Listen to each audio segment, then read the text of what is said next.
Tushar Gupta, do you think that this is prompted because of links made with the BJP and the fascist government in India?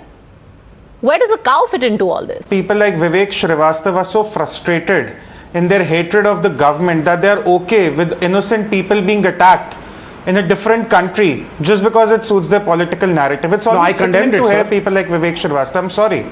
But you know, Padmaja, in the 90s, early 90s, in West Bromwich, a Shri Krishna Mandir was burned down by the same arsonists who today are calling out Hindus celebrating their festivals as cow-piss drinkers. In the 90s, there was no BJP in the center then. There was no Narendra Modi. So Srivastav's argument of something happening post 2014 is absolutely bogus.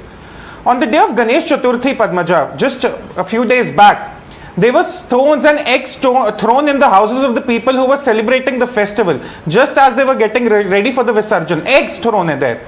Tell me, what do women celebrating Ganesh Chaturthi have to do with the RSS or the BJP? I understand you do not like the government. I understand you do not like the Prime Minister. But how can you justify in your political hatred an attack of eggs and other things on a house that is celebrating Ganesh Chaturthi with children there? You know, Padmaja, I've spoken to some people in Leicester and Birmingham. You know what they're telling me?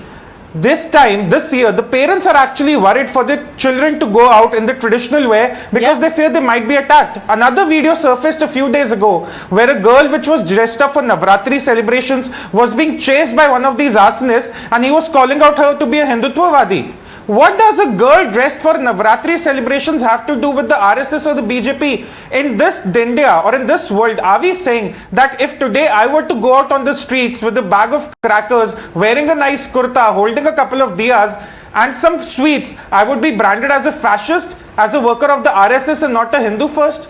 When did becoming a Hindu and proud Indian overseas become all about RSS and the BJP? This is what people like Srivastav do. They do not acknowledge the racism, the Hindu phobia that is rampant over there. Instead, they make a foolish political argument that suits their political narrative. What is the cause of the racism? No, what is the cause of the racism? Can you tell me the cause of the racism? What is the problem with racism? Are you asking what is the problem with racism? It is the communal government running this country. What is the problem with Hindu-phobia? No, what is the cause of the racism? The cause is Hindu-phobia, sir. How many times does one have to repeat it? Have to do with the government. You take somebody's symbol, you demonize it, you mock it, you basically turn it into an abuse. That is unbridled Hindu-phobia. What can't you see? If somebody is called a cow shit eater, what do you think is the cause? The cause is they hate your religion.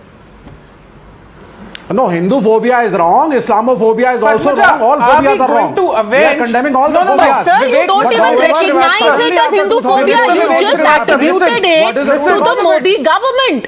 That is how ridiculous your reasoning is. You say, oh, Hindu-phobia is wrong, but this is not Hindu-phobia, this is a reaction to what Mr. Modi is doing in India. What on earth does it have to do with Modi at all? Let me actually, what do those poor girls who are dancing the Garba, for heaven's sake, they're not even adults.